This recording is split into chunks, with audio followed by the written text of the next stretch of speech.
আজকে ছুটির দিন। তাই আগে থেকেই ভেবে রেখেছিলাম খুব সাধারণ কিছু খাবার রান্না করব। কারণ আমার বাসায় অনেক কাজ জমে আছে। আমি যেহেতু সবসময় সময় পাই না, এজন্য আমাকে শুক্রবারের জন্য অপেক্ষা করতে হয়। কারণ আমি যেহেতু চাকরি করি, এজন্য আমার চাকরি, সংসার সবকিছু সামলিয়ে আমার সব কাজ করা প্রতিদিন সম্ভব হয়ে ওঠে না। এজন্য আমাকে অপেক্ষা করতে হয় একটা শুক্রবার আসার জন্য, যেদিন আমি আমার সংসার এক্সট্রা কাজগুলো সবকিছু করব। যেই কথা সেই কাজ। সকাল সকাল ঘুম থেকে উঠেছি আর সকাল সকাল খুব হালকা একটা নাস্তা করেছিলাম, কারণ আমার অনেক কাজ করতে হবে আজকে সারাদিনে। আমি আজকে গরুর বট রান্না করেছিলাম, চিংড়ি মাছ দিয়ে লাল শাক ভাজি করেছিলাম আর ডাল রান্না করেছিলাম।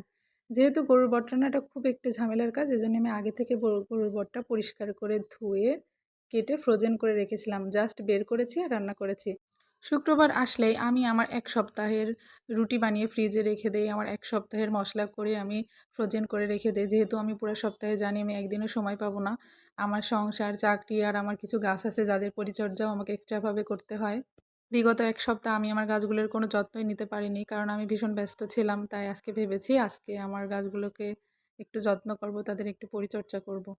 ভালোবাসার জিনিসের সবসময় যত্ন করা উচিত। কারণ যে জিনিসটাকে আপনি ভালোবাসেন, সেই জিনিসটাকে যদি আপনি যত্ন না করেন, ভালো না বাসেন, তাহলে সেই জিনিসটা বেশিদিন আপনার কাছে থাকবে না, আস্তে আস্তে সেটা নষ্ট হয়ে যাবে।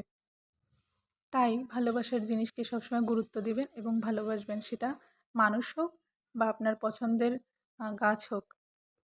যে জিনিসগুলো আপনার ভালো থাকার কারণ হবে, সেই জিনিসগুলোর জন্য তো একটু কষ্ট করাই যায়, তাই না?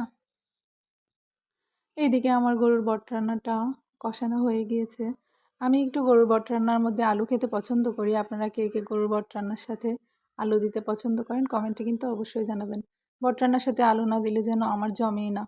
যাই হোক, আমার বট রান্নাটা হয়ে গিয়েছে, দেখুন কত সুন্দর কালার এসেছে। আর খেতেও কিন্তু ভীষণ মজা হয়েছিল। বট রান্না কার কার পছন্দ অবশ্যই কিন্তু কমেন্টে জানাবেন।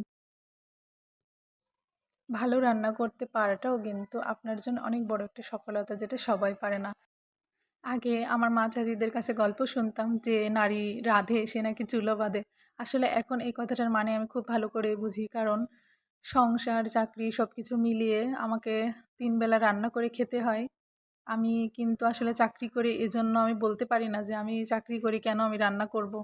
আমাকে সব কিছুই সামলে নিতে হয়। এজন্য এই কথাটার মানে এখন খুব ভালো করে বুঝে গেছি যে নারী রাঁধে সে চুলো বাঁধে। যাই হোক, খাবারটা কিন্তু ভীষণ মজা হয়েছিল এবং প্রশান্তি নিয়ে খাবারটা খেয়েছিলাম। যেহেতু আজকে শুক্রবার অনেক কাজ করেছি, সেহেতু একটু খাওয়া দাওয়া করে আজকে একটু বাইরে ঘুরতে যাব। আজকে কোথায় ঘুরতে যাব নেক্সট ভিডিওতে আপনাদের জন্য সেটা থাকছে। যাই হোক, সবাই ভালো থাকবেন, আমার জন্য দোয়া করবেন, আমার পেজটাকে শেয়ার করে দিবেন এবং বেশি বেশি করে সাপোর্ট করবেন। ভালো থাকবেন সবাই। আল্লাহ হাফেজ।